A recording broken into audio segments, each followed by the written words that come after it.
Hey there, Dan here from Tech Support, and today I'm going to show you how to share dynamic videos through Zoho. So, if you haven't done this before, we have a very specific video about how to share videos through Zoho with personalization. Okay, so if you haven't done this before, there's a very simple tutorial that you can go ahead and check, and I'll leave the link right below this video, of course.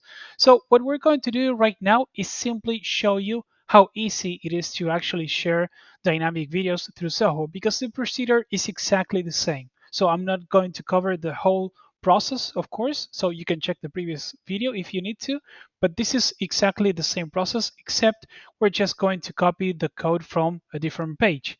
So as you can see, I have already my campaign right here, and I'll click on Zoho's code, which is right here, okay?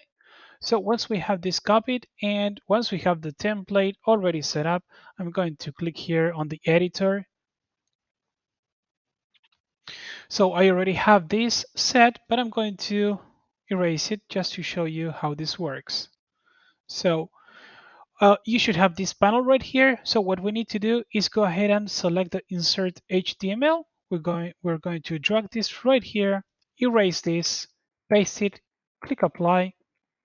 And what you'll see here, of course, it is the front cover video. You won't see the dynamic video background yet, which is fine because this is just the preview section. So you won't see, or to explain better, Zoho explains that they do not have a connection to the contact list yet on this stage. So you'll see the correct video or the final look of the video once you do send the email. Okay, so you can actually corroborate that right here by clicking on preview and test.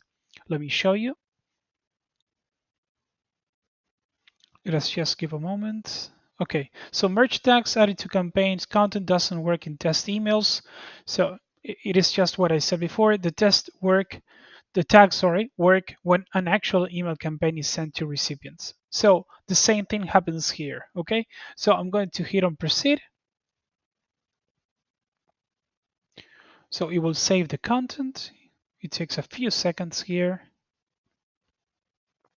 Okay, so everything is done. We simply need to click on send, and it will ask you if you want to send the campaign right now. I'm going to click on send. Okay, so as you can see, the procedure is exactly the same. It's just that we're copying the code from a different place. Okay, so please do let me know if you have any questions. Have a great day. Bye bye.